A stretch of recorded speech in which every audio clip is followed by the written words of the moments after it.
Sedalam apa pertanyaanmu, sedalam itu pencerahanmu. Pertanyaan, kalau kita udah berhenti bertanya dalam hidup, kita udah tidak mengakses lagi sih yang namanya Lauhil Mahfuz. Pertanyaan yang lebih dalam lagi, Mas, dari mana pertanyaan itu muncul? Penderitaan. Saat kamu menderita, pertanyaan muncul. Saat pertanyaan muncul, kita lagi masukin prompt ke Lauhil Mahfuz. Jadilah 2 program yang tadi Mas Hendra bilang, nggak pernah sepi apa dan lain-lain. Obat derita ada di dalam derita. Nah itu secara esensi sama kayaknya. Gila gak? Obat derita ada di dalam derita. Jadi bagaimana kamu akan mendapatkan obat kalau kamu tidak masuk kepada penderitaan itu? Let them, kalau kata Rumi. Let them crack you. Biarkan mereka menghancurkanmu. Dan biarkan mereka, apapun itu membuat kamu luluh lantah. Supaya yang benar-benar hadir hanyalah Allah gitu. Ketemu Tuhan tuh cuma di sini saat ini. Titik. Esensi kehidupan tuh ya itu gitu ya. Allahu Ahad tuh di situ, Mas. Saat kamu menyatu dengan saat ini, Oneness. Nah, tapi yang menarik dan aku juga ngalami ya, ternyata memang kerja otak dengan kerja sukma, kerja jiwa atau kerja rasa, kerja hati itu memang sesuatu yang sangat berbeda. Terkadang nggak perlu kita rencanakan muluk-muluk gitu ya, plan A, plan B gitu. Tapi tiba-tiba itu ada dorongan yang sangat kuat dan kita mengerjakannya dengan plong gitu ya. Bener, Mas. Aku mengerjakan Badan Revolution tuh sampai batch 28 dan mereka bayar gak murah dan tiap bulan gak pernah sepi. Aku bikin blueprint jiwa. Itu tuh 2 hal itu tadi, Kang, yang mendasari dan gak sampai 3 bulan dah 2.000 orang yang order dan lain sebagainya. Mereka tularkan ke sanak famili, keluarga dan lain sebagainya gitu. Aku merasakan. Jadi ternyata nggak semuanya harus direncanakan dengan detail. Tapi kenapa Mas Hendra bisa gitu? Karena itu menjawab keresahan Mas Hendra sendiri. Dah, bener banget Kang Abu. Jadi aduh, ini top serius itu statement keren sih menurutku. Jadi 2 hal ini menjawab bener-bener keresahanku. Satu, resah karena banyak coach yang tega gitu ya, bikin gini-gini tega. Oke lah, aku kan hadir. Yang kedua, aku juga mengalami hal yang sama. Ini kok bisa ya? Kok bisa persis ya? Kayak perjalanan hidup segala macam, insight-nya masuk ya. Dan banyak orang butuh ini. Berangkat dari itu ternyata Kang Abu. Betul, Mas. Aku analogiin ya, Mas ya. Ini kita belajar bareng gitu. Kita tahu sekarang di handphone kita tuh sekarang hampir semuanya ada ChatGPT lah misalnya. AI aja ya. Pertanyaannya gini, Mas Hendra. Bahkan sebelum kita mempertanyakan sesuatu, si AI ini udah punya jawaban, karena dia punya database. Betul nggak, Mas? Iya, bener banget. Dia punya database, dia punya jawaban. Sebelum kita bertanya, jawabannya udah ready, Mas. Iya. Tinggal dirangkai gitu. Pertanyaan, Mas Hendra. Kalau kita sekarang langganan ChatGPT mau yang jutaan per bulan, tapi ChatGPT nggak pernah dipakai nanya. Dia nggak akan berfungsi. Emang ada yang jutaan per bulan? Ada, Mas, 2,4 gitu. Itu kan enterprise gitu. Oh, itu tuh ambil yang itu aja. Cloud. Tapi kalau mau masuk sekarang mending pakai cloud sih. Iya, cloud. Atau pakai Kimi. Cloud sama Kimi one of the best sih. Kita pakai cloud sih. Ya, cloud, Kimi, ChatGPT sama Gemini 4 ini sih, Mas. Ini yang aku telah gitu ya. Anyway. Kapan-kapan kita ngomongin itu secara spesifik ya. Nah, yang jadi pelajaran penting, Mas, mau apapun aplikasi si AI yang kita punya, mereka akan bekerja sesuai dengan pertanyaanmu. Iya dong. Betul nggak, Mas? Jadi jawaban database ini saya sebut Lauhil Mahfuz. Bahwa pencerahan tidak akan terjadi saat kita nggak punya pertanyaan, Mas. Jadi sedalam apa pertanyaanmu, sedalam itu pencerahanmu. Pertanyaan, kalau kita udah berhenti bertanya dalam hidup, kita udah tidak mengakses lagi sih yang namanya Lauhil Mahfuz. Pertanyaan yang lebih dalam lagi, Mas, dari mana pertanyaan itu muncul? Penderitaan. Saat kamu menderita, pertanyaan muncul. Saat pertanyaan muncul, kita lagi masukin prompt ke Lauhil Mahfuz. Jadilah 2 program yang tadi Mas Hendra bilang nggak pernah sepi apa dan lain-lain. Karena itu adalah pertanyaan eksistensial Mas Hendra atas kegelisahan, atas penderitaan yang bisa menolong banyak orang dengan semua program yang Mas Hendra lakukan. Nah, itu seru jawabannya. Tapi tidak semuanya orang bisa mengolah penderitaan itu menjadi sebuah karya. Makanya bikin prompt di ChatGPT beda-beda ya. Contoh, Mas. Yang satu bikin apa itu Islam? Ya keluarnya ya udah. Tapi yang satu karena penderitaannya lebih banyak, Apa itu Islam menurut Ibnu Arabi, dalam perspektif Imam Ghazali, dalam perspektif Mullah Sadra, dalam perspektif macam-macam. Dia nanya semuanya. Jawabannya kira-kira beda nggak, Mas? Iya. Berarti apa? Penderitaan mengundang pertanyaan, pertanyaan mengundang jawaban, jawaban mengundang pencerahan, pencerahan mengundang kebermanfaatan, muter lagi ke penderitaan. Hidup urusannya cuman itu aja, Mas. Kita hanya mengalami penderitaan-penderitaan untuk kita transformasikan menjadi sebuah kebermanfaatan. Kalau Mas Hendra nggak ngalamin dulu, nggak akan kejadian tuh semuanya. Kopong, Mas. Kopong gitu. Keren Kang Abu, sumpah. Jadi di titik ini tuh kayak aku disuruh mengalami penderitaan kayak gini, aku disuruh mengalami kemelekatan kayak gini, aku disuruh mengalami ditipu seperti ini. Itu semuanya hanya menjadi sebuah jalan, wasilah supaya kelak aku bisa memahami, mendalami masalah orang lain secara utuh karena aku pernah merasakannya sendiri. Iya, Mas Hendra kan lagi jatuh tempo duluan dari orang-orang aja sih. Nah, orang-orang yang belum melakukan menanam ketemu Mas Hendra, dia kan jadi nggak jadi nanam dong. Diandu gitu istilahnya. Diandu. Begitu, Hendra gini, pas aku, enggak, udah belajar dari Mas Hendra. Dalam tanda petik, kebermanfaatan bahwa menyadarkan bahwa jangan nanam yang buruk lah gitu kira-kira. Tapi balik lagi Mas Hendra kalau nggak ngalamin langsung, kan keluarnya cuma jadi teori. Iya. Bukan sesuatu yang menggerakkan, menyentuh batin tadi gitu, Mas. Tapi karena Mas Hendra udah ngalamin, formulasinya khasnya Mas Hendra, saat dikembangkan, udah tuh. Jadi nanti akan ada Mahzab Hendra gitu. Aduh, aku suka sekali dengan jawabannya. Relate banget dengan yang aku alami. Bener itu, bener. Jadi kayak based on masalah pribadi gitu, ternyata yang melahirkan sesuatu gitu kan. Oke.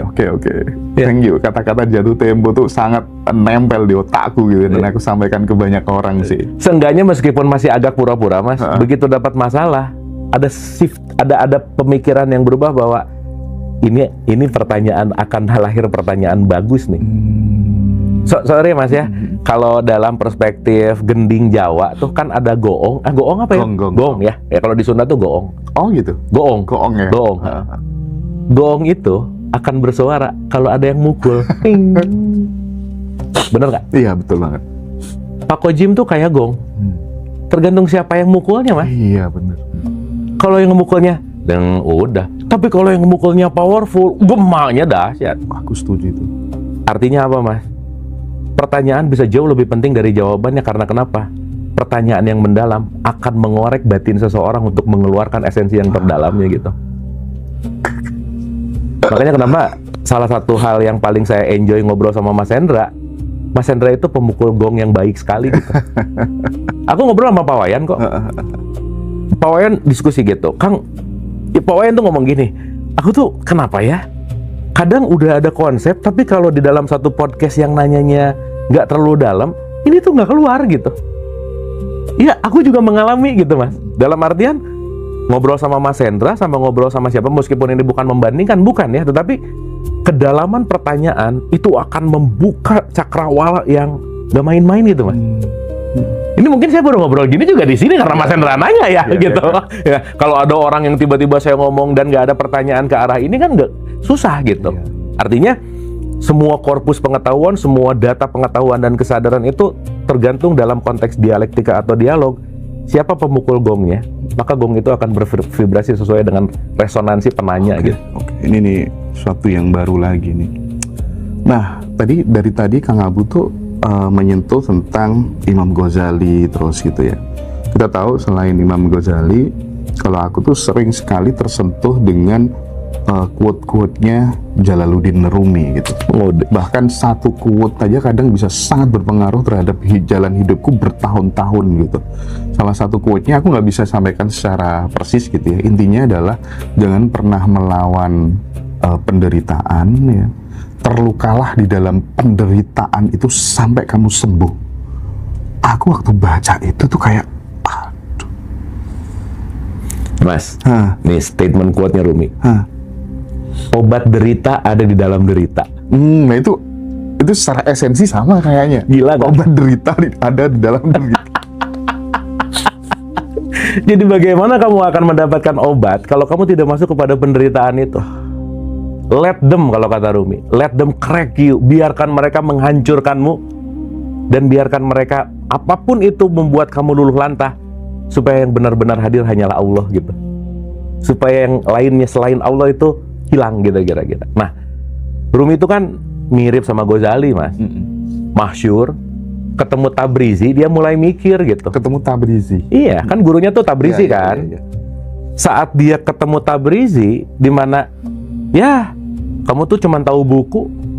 Kalau kamu mau mengenal yang sejati, bakar semua bukunya. Oh, akademis digituin repot, Mas. Itu kan harus pakai metodologi, harus pakai logik, ilmu kalam lah. Iya. Tapi keresahan batin tuh nggak ada yang bisa jatuh tempo. Balik lagi, Ghazali di puncak karirnya, bener nggak ya? Rumi di puncak karirnya, bener nggak ya? Dan kekuatan mereka adalah melepaskan karir keulamaannya untuk jadi manusia biasa yang jadi murid lagi gitu. Itu sadis tuh. Nah, makanya gini, Mas, sesuatu yang datang dari pengetahuan esensial hatimu, nuranimu, itu pengetahuannya akan abadi, Mas. Rumi kapan sih udah nggak ada, tapi quotes-nya masih kita baca hari ini. Iya. Gitu. Tapi kayaknya Ngaji Roso akan selamanya, kan ada di YouTube ya masalahnya ya. Kalau nggak hilang.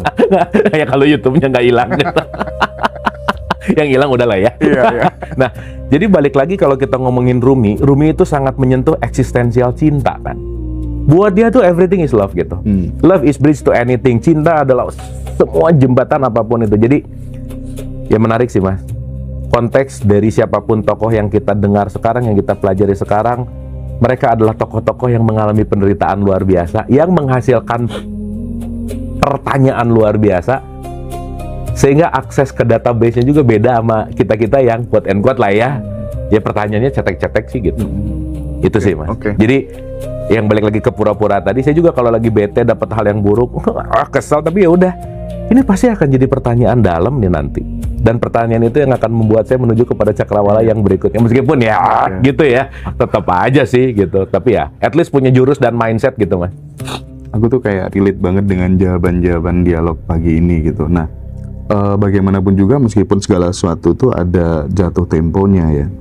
Tetapi kayaknya upaya untuk melakukan percepatan terhadap jatuh tempo itu, aku melihat peran mindfulness gitu, peran kekuatan now, hadir di kekinian, itu tuh banyak sekali mewarnai perubahan-perubahan dalam hidupku gitu. Saat kemudian aku mulai sadar kekuatan the power of now, kita hadir di sini saat ini dalam setiap momentum, itu banyak hal yang dulu ya aku bilang aku mengalami banyak kemajuan transformasi itu setelah kemudian ya meskipun nggak bisa konsisten panjang selalu hadir di sini saat ini gitu ya, tapi even dengan membaca buku, dengan main PlayStation, dengan melakukan hal-hal yang menyenangkan, ngobrol kayak gini tuh kalau nggak hadir gimana coba gitu. Nah, Kang Abu, aku pengen masuk di sesi di mana kemudian aku pengen mendorong, menginspirasi banyak orang untuk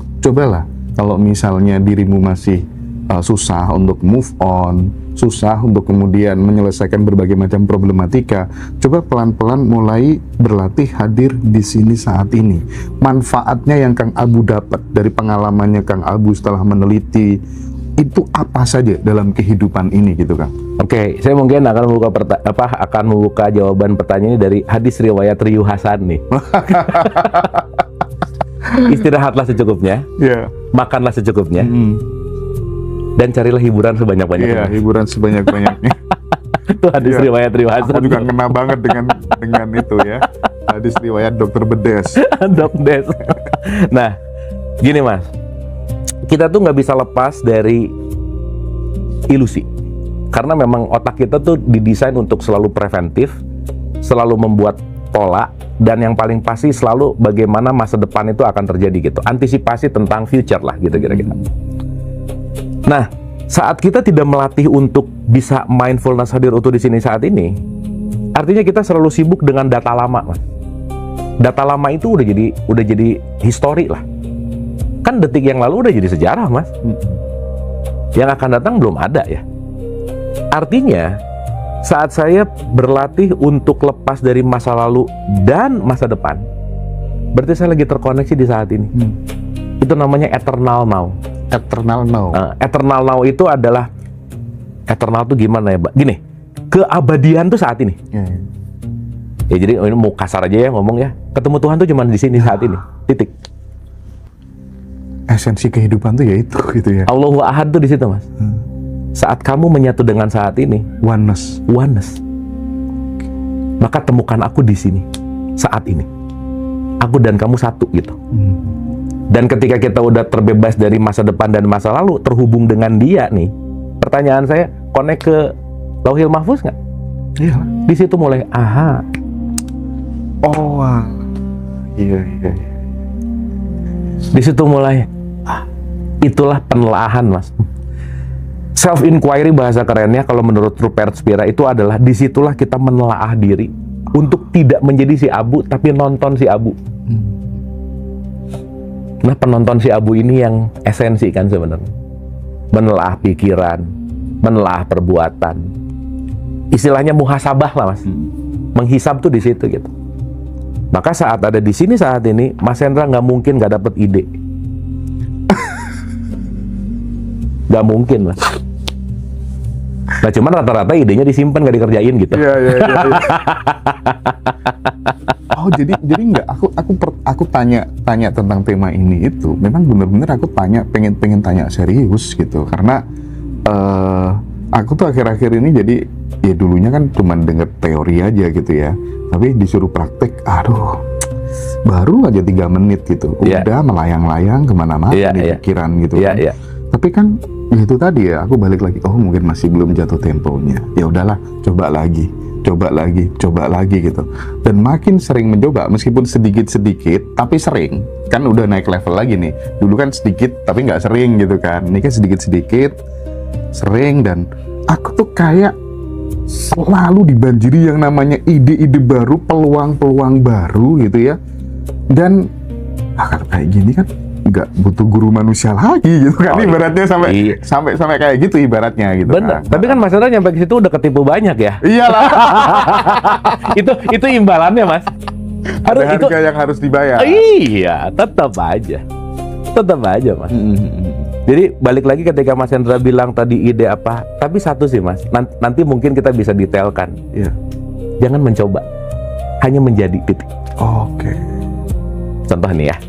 Aku mencoba untuk hadir utuh, nggak bisa aja, Mas. Tapi menjadi. Karena saat mencoba masih ada effort. Justru saat hadir utuh itu namanya effortless. Saat mencoba masih ada usaha kita. Justru trikinya di situ ya. Trikinya adalah tidak berusaha, tidak mengapa-ngapa. Nah, aku setuju. Tapi bukan nggak ngapa-ngapain. Nah, ini akan kita bahas di tanggal 4 Juli sih, Mas. Iya. Teman-teman yang pengen detail, nanti silakan hadir di Hotel Swiss Bell Darmo, Surabaya ya. Kita akan start jam 1 siang sampai jam Still drop aja pokoknya ya. Iya. Oke. Kalau dari sisi pengalamanku sendiri gitu ya, hadir di sini saat ini, berada di utuh di momen kini, kita hadir utuh, sadar penuh gitu. Itu tuh berpengaruh juga supaya kemudian kita nggak melekat terhadap apapun dan nggak gampang ke-trigger ketika ada sesuatu yang nggak sesuai dengan. Nah, kenapa efeknya bisa sampai di situ kan? Iya, gini Mas. Mas Hendra merem, nggak ngapa-ngapain. Mas Hendra akan sadar bahwa ternyata ada dunia lain selain yang aku lihat. Mas Hendra merem tuh Hendranya udah nggak ada. Mana Hendranya? Mas Hendra akan sadar bahwa oh ternyata aku bukan tubuh ini. Oh ternyata aku bukan nama ini. Oh ternyata. Berarti tanpa sadar saat kita merem gak ngapa-ngapain, anggap aja gitu supaya mudah. Kita lagi melepaskan antara apa yang melekat dan apa yang sejati gitu. Oke. Gitu. Sehingga di saat itu, ini kita sama-sama merem, Mas. Udah nggak ada Abu nama Hendra. Nggak akan berantem kita. Orang udah nggak ada Abu sama Hendranya. Kita semua bareng merem, santai, rileks. Semuanya hilang. Disitulah penyatuan bahwa sudah tidak ada individu, identitas, ego. Di saat itulah kita benar-benar ahad, satu kesatuan. Kamu adalah aku yang lain, nggak ada yang lain. Disitulah kita akan benar-benar terhubung gitu. Nah makanya saat kita hadir utuh di sini saat ini, nothingness. Si aku 4, aku 3-nya, identitas sama egonya nggak ada sih, Mas. Nah disitulah muncul kucuran-kucuran ide, balik lagi tuh, pengetahuan, intuisi. Karena kita masuk ke momentum atau masuk ke ruangan tanpa nama, di mana ruangan itu yang sejatinya adalah yang kita rindukan selama ini sih sebenarnya. Ruangan tanpa nama, tanpa dinding, tanpa pintu, tanpa semuanya. Apapun lah, nggak bisa diceritain kan, makanya dia disebutnya juga di situ gitu. Tapi waktu kan tidak tiba-tiba, namanya orang belajar spiritual, belajar kesadaran, terus tiba-tiba Abu Marlo bisa langsung menjadi, bukan berlatih, bukan mencoba gitu kan. Nah, awalnya kan tetap normalnya juga coba latihan. Pernah mengalami kesulitan nggak sih, nggak konsisten? Iya. Kayak gitu pernah nggak sih? Awalnya satu, Mas, ditipu dulu kayak Mas Hendra, udah gitu aja. Gitu dulu aja. Ditipu tuh dalam tanda petik harus nyobain ini, harus nyobain ini, harus nyobain ini, harus nyobain ini. Ini kan bahkan kita nggak bisa ngomong ini titik final, nggak bisa loh, Mas. Nah, itu kan titik balik kan. Iya. Cuman maksudku ketika kemudian berlatih, kita hadir di sini saat ini, kita naruh pikiran dan tubuh kita tuh benar-benar di sini di setiap aktivitas. Itu kan butuh latihan, Pak. Tuh. Nah, maksudku Abu Marlo pernah mengalami kesulitan. Aku nggak bisa konsisten ya. Dikit-dikit lagi udah pikiran udah melayang kemana-mana lagi gitu. Aku pengen masuk spesifik ke situ. Iya, saya jawab, saya bilang selalu, Mas. Aku juga ngalamin yang sama. Itu maksudnya. Always, anytime, any moment. Disitulah kenapa aku mau terus berlatih gitu. Apalagi sekarang dengan riuhnya disertasi ya. Susah banget tuh. Iya. Pembimbing pengen gini, ini pengen gini, jurnal. Ya balik lagi ya. Poinnya adalah bukan masalah 5 menit, 10 menit, 1 jam, bukan sih, Mas. Poinnya adalah bagaimana kita tidak stop untuk berlatih. Karena targetnya bukan berapa lama, tapi seberapa dalam terkoneksi. Setitik tapi dalam, itu jauh lebih baik daripada lama tapi tidak terkoneksi dalam gitu. Oh, iya. Dan buat saya itu bukan keharusan secara ritual wajib gitu. Tapi justru kesadaran di mana udah lagi sibuk ngetik. Aku tuh akhir-akhir ini hampir berapa belas jam tuh di depan laptop untuk ngetik gitu, Mas. Ada panggilan. Cukup. Saat saya bisa dengar kata cukup dan saya berhenti dan saya tidur, itulah real muhasabah sih, Mas. Karena dia tahu kapan start, kapan off, kapan istirahat. Yang pernah juga, hajar, sakit, Mas. Nanti yang di dalam cuman bilang bahwa kan udah dikasih tahu kemarin. Oh iya ya. Nah saya belajar kan, nggak mau lihat lagi dong. Ya udah. Nah, artinya kalau Mas Hendra bilang apakah saya mengalami turbulensi tentang masa depan, masa lalu, selalu, Mas. Dan saya rasa itulah keunikan kita sebagai manusia, pasti akan selalu mengalami itu gitu. Nah, ini nih pernyataannya tadi, Kang Abu pernah ditipu gitu ya. Aku nggak akan tanya siapa yang nipu. Tetapi gini, pengalaman itu adalah guru yang terbaik. Kita sepakat dengan itu. Tapi terkadang kita tuh nggak perlu juga mengalami hal-hal kayak gitu. Cukup kita belajar dari pengalaman hidup orang lain supaya kita juga nggak merasakan hal yang sama gitu. Betul.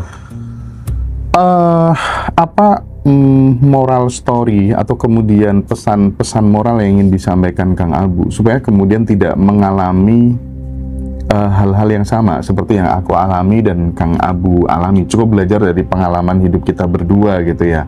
Nah, yang ingin Kang Abu sampaikan ke teman-teman biar nggak gampang atau mudah ditipu gitu ya. Nah, meskipun terkadang justru pengalaman itu yang kadang penting gitu untuk kemudian mewarisi, menghabiskan jatah kegagalan, jatah ditipu, itu kan juga sesuatu yang nice banget untuk mengasah hidup kita itu menjadi sebuah hidup yang memang benar-benar hidup gitu, Kang. Nah, aku pengen masuk ke sini ya, gimana? Gini Mas, aku menggarisbawahi dulu, ditipu itu bukan hal buruk ya. Karena pakai kata tipu tuh supaya ngerti aja gitu. Tapi pada awal saya merasa ditipu, dan sekarang waktu ditipu saya sangat bersyukur, Mas. Kenapa coba? Karena waktu itu ketika saya mau belajar di situ, saya ngumpulin uang tuh sungguh-sungguh, Mas, dan ikhlas. Saat itu. Berarti kan at least aku belajar keikhlasan, Mas. Jadi gak ada rugi ya? Gak ada ruginya dong. At least pada saat itu kan belum tahu nih akan ketipu dalam tanda petik. Aku ngumpulin uang, aku ikhlas meluangkan waktu. Itu yang mahalnya sebenarnya. Meskipun akhirnya ditipu, tapi momen itu membuat aku belajar ikhlas untuk melepaskan sesuatu. Cuman ya balik lagi yang sering saya bilang juga bahwa di setiap guru tuh ada fase dan masanya sih. Dimana saat udah mulai, ya balik lagi ya, level, frekuensi, atau apapun itu terserah deh penamaannya. Di dalam itu selalu ada yang bilang bahwa kamu udah cukup di sini gitu. Kamu udah cukup dalam perspektif dimana kayaknya kamu perlu melihat wawasan atau sudut pandang yang lebih luas dari perspektif yang lain gitu. Nah jadi aku pakai kalimat ditipu ini bukan konotatif atau negatif, bukan buruk gitu Mas. Tetapi saya rasa Mas Hendra mau mati-matian supaya orang nggak ketipu, dia akan ditipu dengan cara yang berbeda kok gitu. Iya. Kasaran kata gitu. Tapi poinnya adalah apa yang dimaksud dengan kata tipu, aku belajar untuk bisa melepaskan dan menerima sesuatu yang tidak aku harapkan. Yang aku anggap pada saat itu aku tertipu. Nah, dengan pengalaman ini, ya sekarang sih sebenarnya udah nggak ada tipuan sih Mas. Yang ada adalah teman bertumbuh yang terus menumbuhkan. Gitu. Bertumbuh yang terus menumbuhkan. Jadi sempat kesel waktu itu, buset dah gue dimanfaatin gitu. Waktu itu kan belum ngerti ya. Tapi kita harus terima kasih sama mereka sih gitu. Karena saya selalu bilang gini Mas Hendra, pada akhirnya kita akan berterima kasih sama orang yang paling kita benci. Karena tanpa mereka kita nggak mungkin ada di kelas ini. Nggak mungkin. Dan mereka itu adalah penyumbang-penyumbang pertanyaan dalam untuk masuk kepada level kita yang saat ini gitu. Jadi terima kasih kepada semuanya yang semuanya sudah mengalami atau semuanya sudah dialami dalam semua perjalanan pengetahuan kesadaran sampai saat ini. Semua adalah babak-babak lah kalau dalam game gitu. Nah kita akan terus menuju raja-raja baru yang berikutnya gitu. Dan raja terakhirnya adalah seperti Imam Ghazali. Dia tahu bahwa penipu sejati adalah dirinya gitu. Pikirannya, egonya gitu. Itu yang paling berat. Keren. Oke. Nah, ini mungkin sesi terakhir ya teman-teman ya, karena narasumberku yang kedua, guru kita Pak Ahmad Khodzim udah datang. Wah, ketemu lagi sama Pak Khodzim nih. Jangan ngomong-ngomong Pak Khodzim disebut tua ya dia. Nah, di satu titik ketika kemudian kita merasa dirugikan gitu ya, akhirnya aku mulai membela diriku secara pragmatis, nggak tahu ini salah apa benar. Oh nggak apa-apa, ini adalah bungkusnya ya, habis ini aku akan dapat permennya. Oh nggak penting faktanya kayak apa, realitasnya kayak apa, yang terpenting adalah respon kita terhadap fakta dan realitas itu. Dan itu kayak menjadi sebuah energi tambahan buatku untuk bertumbuh gitu, karena aku bisa memandang sesuatu yang nggak enak itu dengan lebih indah gitu, nggak menyalahkan siapa-siapa akhirnya, dan itu efektif banget dalam kehidupan. Mungkin itu baru rokaat pertama. Kalau rokaat kedua, ketiga, Kang Abu mungkin punya perspektif lain, karena jelas lah ya, faseku masih di bawah Abu Marlo lah ya. Di bawah di atas itu kan tergantung. Kita bicara spektrum sih Mas. Gitu. Gini Mas, saya rasa gini ya. Kalau tadi bicara tentang fase A, fase B, fase C gitu, kita nggak bisa membandingkan secara apple to apple tentang apapun pengalaman itu sih Mas. Misalkan gini Mas, apapun yang membuat Mas Hendra nyaman dan gembira itu valid, tapi ada konsekuensinya. Karena semua makna pada dasarnya itu cuman mau ngebuat kita tuh tenang-tenang aja sih. Misal, kere nih, biar nyenengin, nggak apa-apa lah kere di dunia, nanti di akhirat aku kaya. Nggak apa-apa juga kan, gitu. Itu kan kayak defense mechanism lah kalau dalam psikologi gitu. Nggak apa-apa lah nanti di sini, yang penting nanti di surga. Itu kan cara juga Mas. Nah cuman ketika kita tidak terjebak dalam kehaluan, boleh itu sebagai makna, tapi realitas nggak bisa dibohongin gitu. Jadi semua apapun yang membuat kita nyaman dan gembira valid, dan ada konsekuensi di belakangnya pasti gitu. Jadi Mas, kita nggak bisa ngomong ini caraku benar atau salah, ini caraku tepat atau tidak. Yang paling tahu adalah presisi dengan apa yang kita alami sekarang gitu. Nah, nanti Mas Hendra akan ngerevisi sendiri kok. Iya. Aku juga gitu. Aku cara pakai ini ya. Buset dah, besoknya cara ini nggak mempan Mas. Itu indikator bahwa kita bertumbuh. Nah, ya. Indikator bahwa kita bertumbuh. Kadang kita hari ini mengalami sebuah kebenaran yang ya justru itu adalah kesalahan yang belum kita pahami sebelumnya. Itu yang Mas Hendra selalu ada di quotes-nya kan. Itu aja sih. Gitu. Dan pada akhirnya Mas, jangan pernah berhenti bertanya. Jangan pernah berhenti gelisah. Karena dua hal ini yang akan terus menumbuhkan. Oke, keren. Jangan pernah berhenti bertanya dan gelisah, karena dua hal itu yang saling membuat kita menumbuhkan. Kita nanti akan berdalam, kupas secara lebih detail di Surabaya tanggal 4 Juli secara lebih komprehensif, karena di situ tidak hanya ada Kang Abu, ada Pak Kojim, ada Pak Mustika, ada Pak Manda. Itu mereka semuanya, keempat narasumber, keempat guru kehidupan ini dihadirkan, tidak lain dan tidak bukan adalah ya supaya apapun penderitaan yang kita alami, teman-teman ya, kita pengennya melepaskan penderitaan itu dan menemukan kebahagiaan yang tidak semu, yang tidak sementara gitu ibaratnya ya. Dan itu bagaimanapun juga tetap butuh berlatih ya. Closing statement Kang Abu, silakan. Closing statementnya adalah semua perjalanan kita tergantung dari apa yang kita pilih. Kita lahir dari ibu kita lahir dari lingkungan, tapi pada akhirnya kita mengembalikan kepada siapa diri kita yang sejati. Maka saya kutip kalimat saya yang terakhir tadi, untuk bertumbuh itu perlu penderitaan, karena penderitaan akan membuat pertanyaan mendalam, dan setiap pertanyaan akan menuntun kita kepada sebuah yang namanya pencerahan.